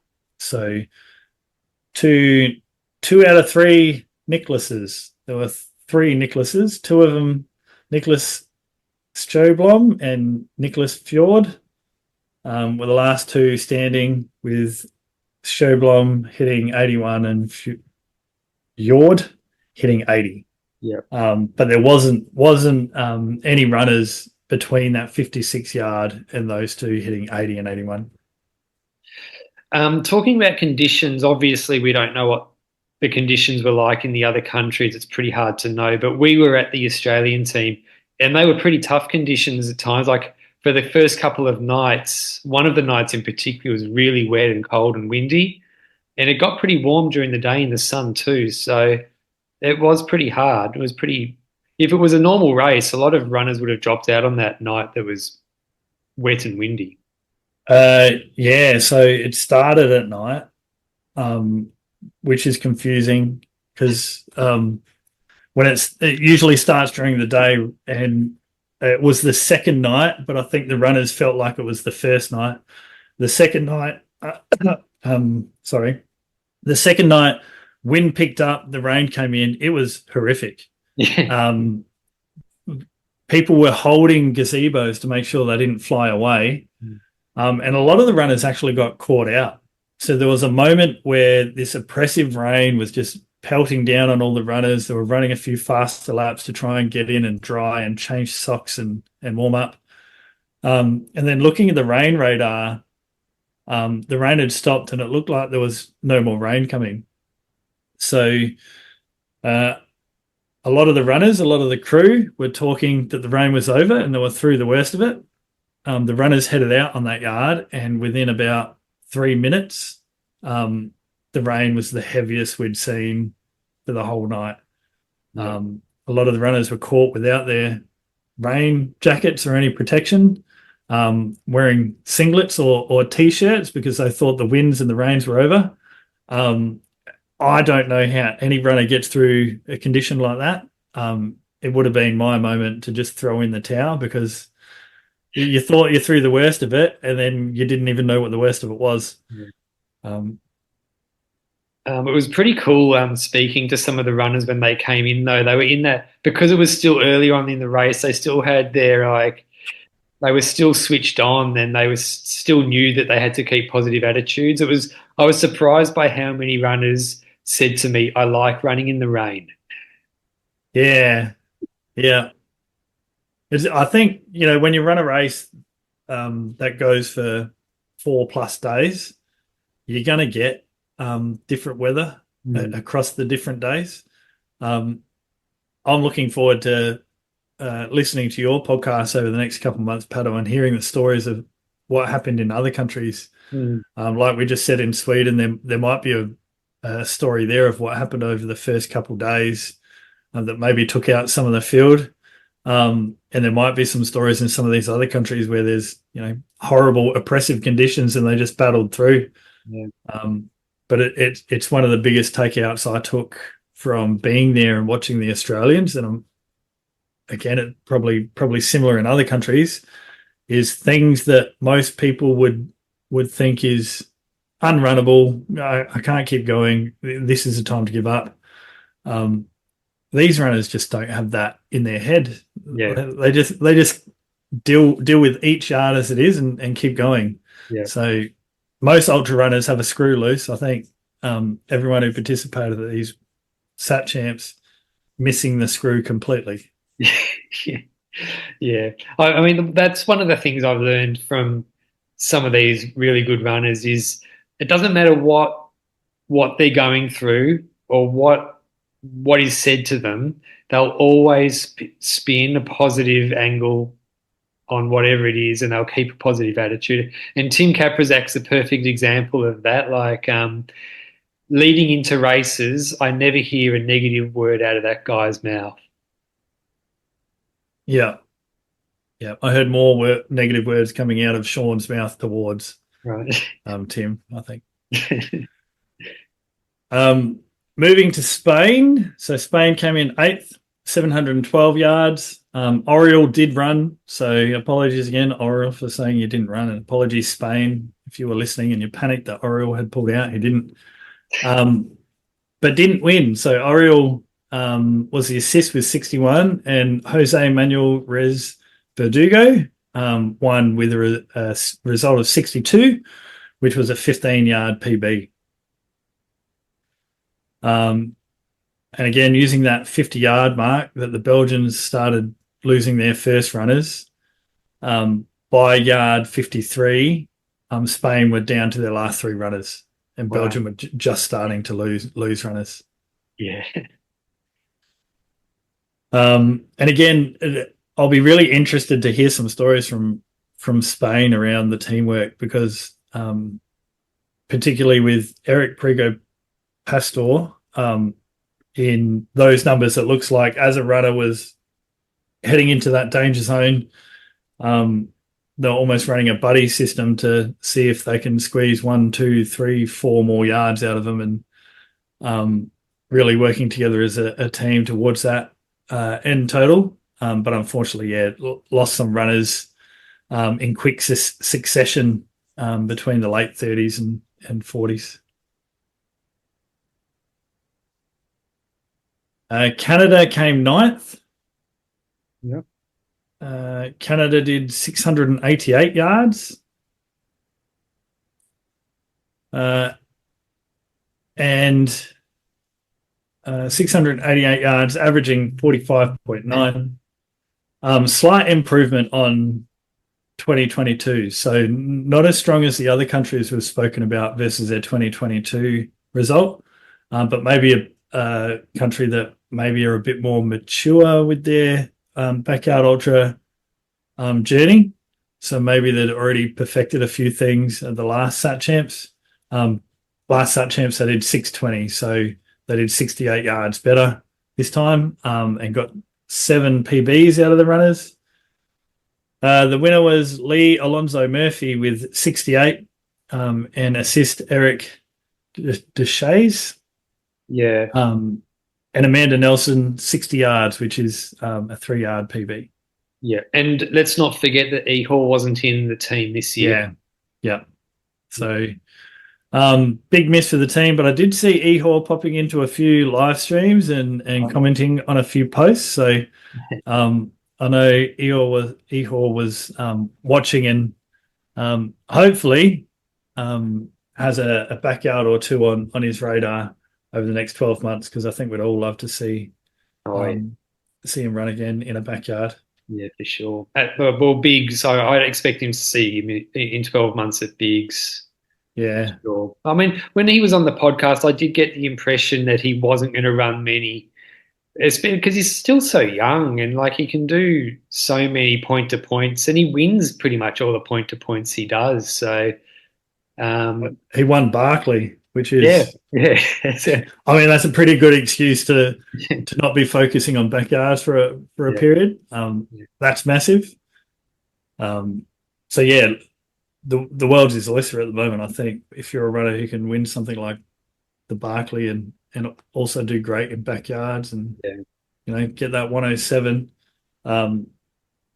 great to see him back again at the Barkley. But yeah, I'd love to see him at Biggs. Yeah.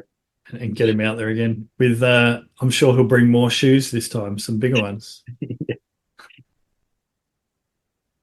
And then rounding out the top 10 is Mexico. So Mexico, 10th place with 671 yards, which is a big improvement on 2022, where they did 517. You haven't seen any footage of Mexico or the conditions there? No, nothing at all, actually. Yeah, I wonder if it was a hot course. It does sound like a hot part of the world. Rodolfo Ramirez won with 81. Reese Sativo, the assist at 80. So both represented at the Bigs individual championship. But they lost a couple runners fairly early on as well, which is why I asked about the heat. They lost Eduardo Anaya with 15, who has a PB of 35. So lost their first runner early at 15, then the next runner at 18, who was Pedro Parra, who has a PB of 43, so 25 yards behind PB. So a bit of a theme there with some runners early on dropping and not really getting close to their PB. So maybe some conditions there that weren't as favourable as they might have hoped. Yeah. Yeah, look, I mean, it just goes to show how, I mean, that's the variable, isn't it? It's the course, the conditions is the main variable. And we don't, I mean, 2 years ago, Australia were at Miram weren't it? And it was just lucky that they ran the road the whole race. But if they did run on the paddock, who knows what would have happened? And some of these countries, they may not have selected courses that are nice and flat, conducive to high totals. They might be running on courses that are like the paddock at Miram Wernet and in 40 degrees. I mean, I doubt that any of them are, but I mean, that's an extreme example. But I mean, you could have things like that happening in countries like Mexico. Yeah, I think there's some things that are controllable and some things that aren't.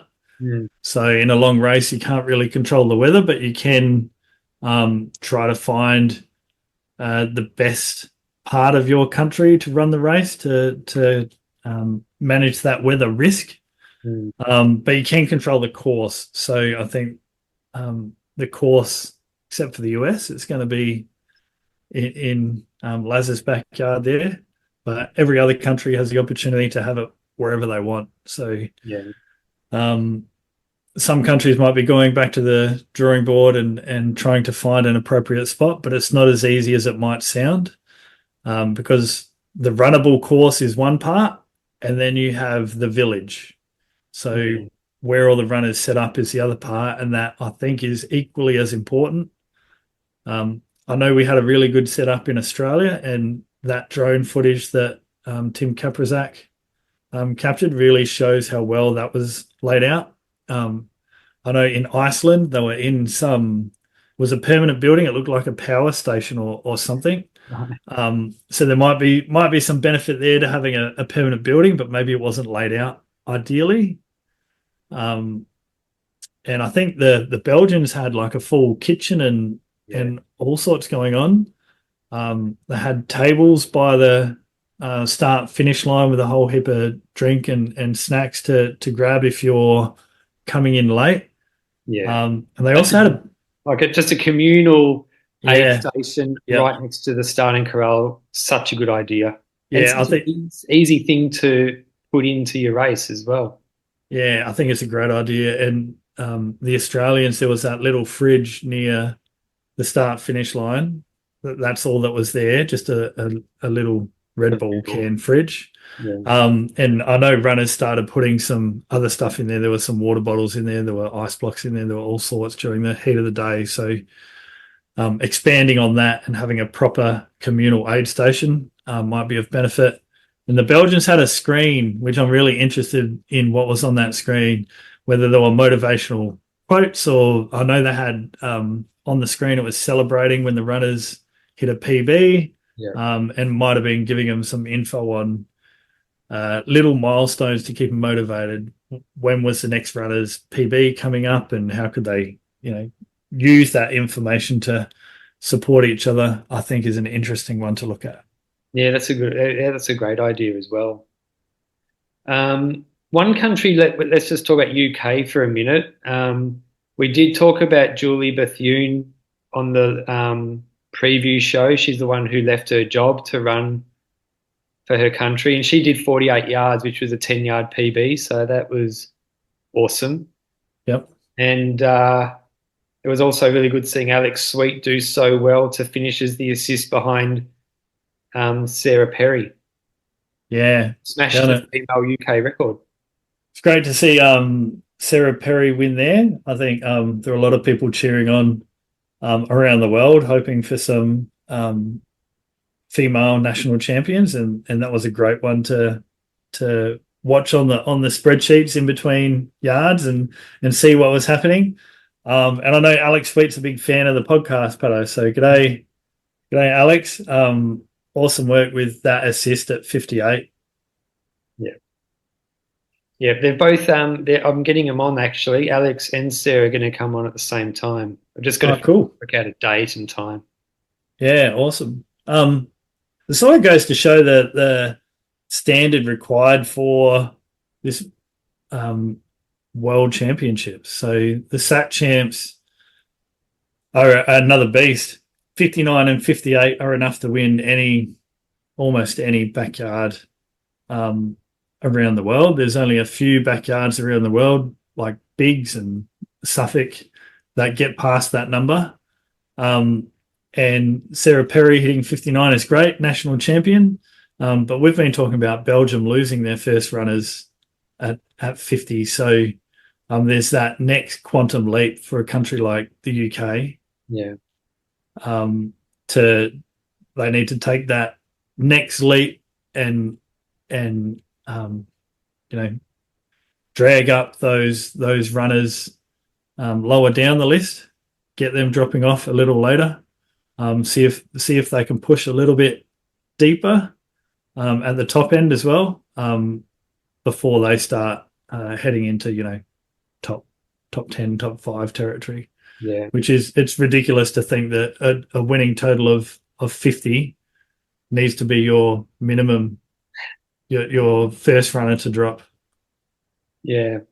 There was a real, especially towards the end, Australia were really focused on what they needed to do to overtake America and finish second. I wonder if the other countries, like between 4th down to 10th, if they're aggressively trying to like just go one more yard to try and work their way up the ladder. Yeah, well, Poland beat Hungary by 1 yard, and at that point, Hungary had already stopped. So it's hard to think they weren't deliberately targeting that overtake and trying to get ahead of Hungary. Because with all the runners in Hungary stopped and only a couple left going in Poland, it looks like they've pushed past and got their total just that 1 yard ahead. Right. Yeah. There's a couple other numbers here. Denmark were 1 ahead of Italy. So, I'd have to dig in and see when did all the runners drop there.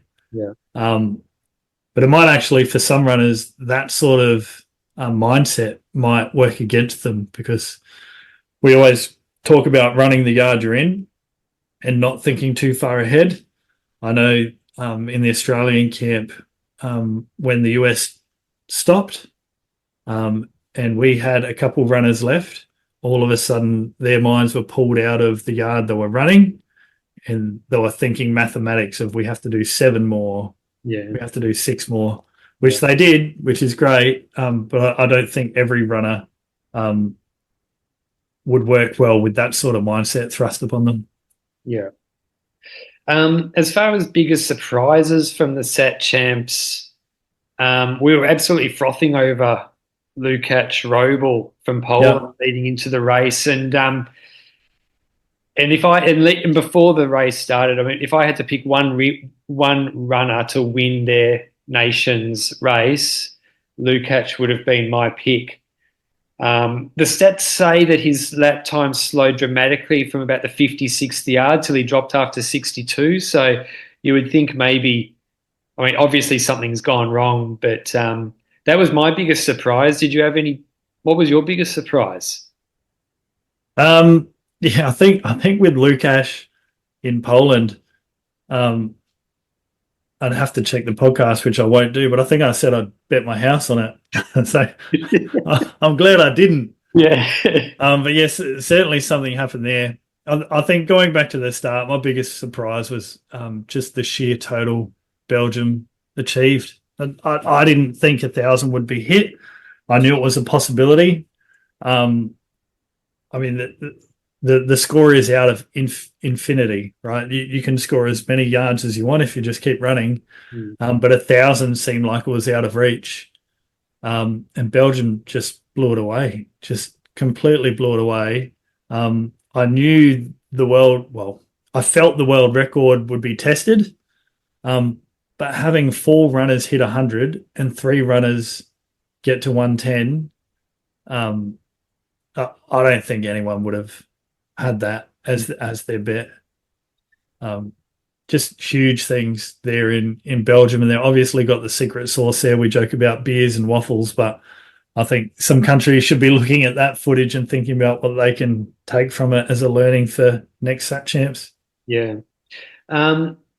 Being there and watching the Australian team and watching runners like Dan Carmack and Tim come back and push through such low moments when they probably would have dropped if it was just a normal race. It makes me wonder if we're actually going to see things level out now as far as numbers go. And I kind of think that we will see the numbers flatten out for a while, and maybe 100's only going to be hit at bigs and at Sat Champs, and maybe at a race like Dead Cow Gully. I don't think we're going to see much. I don't think we're going to see 100 hit regularly, and I don't think that 110 is going to be beat for a while. Yeah, what 100 is definitely like this is proven it's a rare thing. Yeah, every country had an opportunity to hit 100, but there were 5 or 6 who had the talent on the field to get there. Yeah. But only Belgium achieved it. It's not just putting in a good day and putting together a good day. You need another runner to put together a good day with you. And then you actually need to put together 4.5 good days before you even get a chance to head into the hundreds. So you're right. I think it's going to continue to be rare. I think we'll still see 100 hit at these, these high level events like Suffolk and Biggs and the Sat Champs and maybe Dead Cow, because there's a huge field at Dead Cow. So you'll see it at those events. But yeah, it's not going to become the new norm. No. It's not the 4-minute mile where once it's broken, a couple of years later, it's being broken at every high school around the country. Yeah. It's going to continue to be rare. Yeah, and I think that last year when it was broken twice at Dead Cow and Biggs, I think that it happening more than once a year is going to be extremely rare. Yeah. Yeah. I guess time will tell. Yeah, we'll probably be wrong again. I won't bet my house on this one.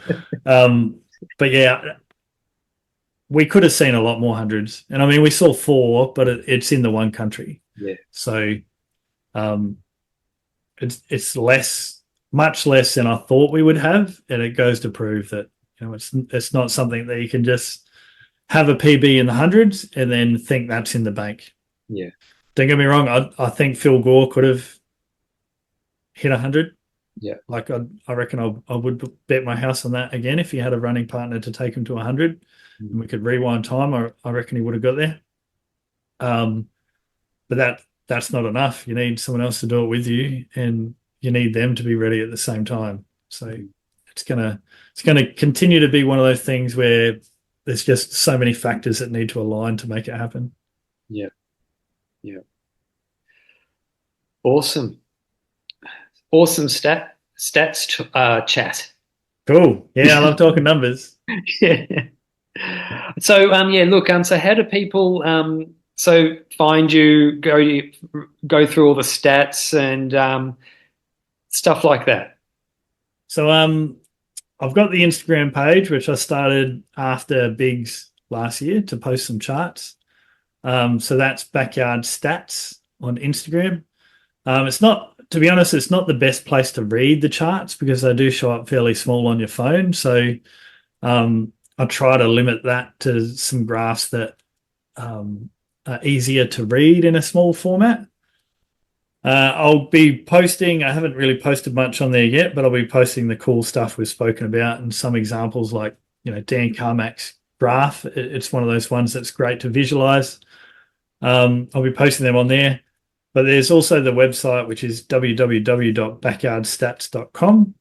And there's a link on the homepage that will take you to this interactive dashboard, so you can pull out your own answers to questions, and you can filter that many different ways.